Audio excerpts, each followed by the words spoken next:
Il pittore giapponese Hokusai coltivò il progetto di disegnare un'onda per 30 anni. Alla fine, dopo aver ripetuto lo stesso soggetto per migliaia di volte, arrivò alla perfezione, la grande onda di Kanagawa del 1831. Molti sono i significati di quest'opera: l'eterno divenire dell'esistenza, la relazione fra cerchio e quadrato, i principi del taoismo, yin e yang, l'impotenza dell'uomo contro la natura, gli tsunami e le barche che continuano a lottare, l'immobilità del monte in lontananza. Il simbolo dell'onda ha assunto nei secoli significati profondi che giungono fino ai giorni nostri. Infatti lo troviamo non solo su monumenti antichi, ma persino sulle bustine del tè o sull'acqua minerale. È il logo di società, attività commerciali e artistiche e sembra che viva di vita propria.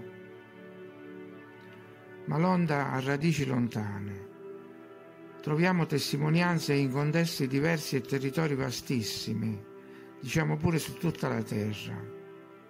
Quindi possiamo dedurre che anche la cultura che l'adoperava era diffusa su tutta la terra, da nord a sud, dai Celti ai Vichinghi, agli Sciti, ai Greci e ai Romani.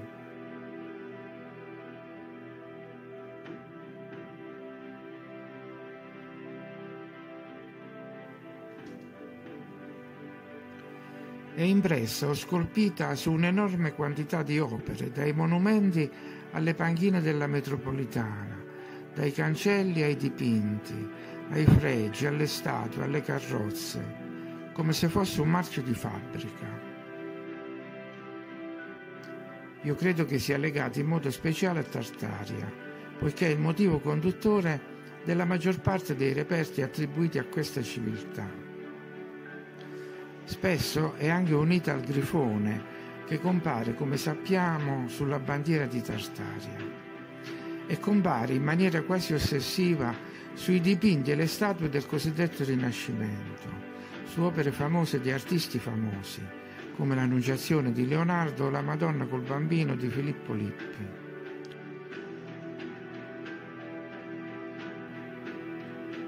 Senza parlare delle opere di Benvenuto Cellini, il Perseo, Mercurio, la Saliera.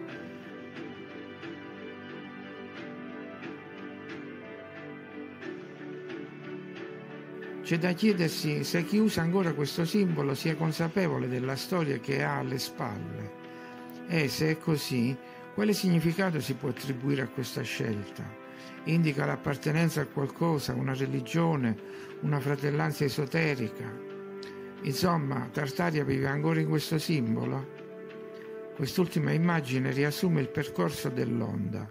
Sull'antica colonna di Tbilisi, in Georgia, e sul logo del depositario della foto.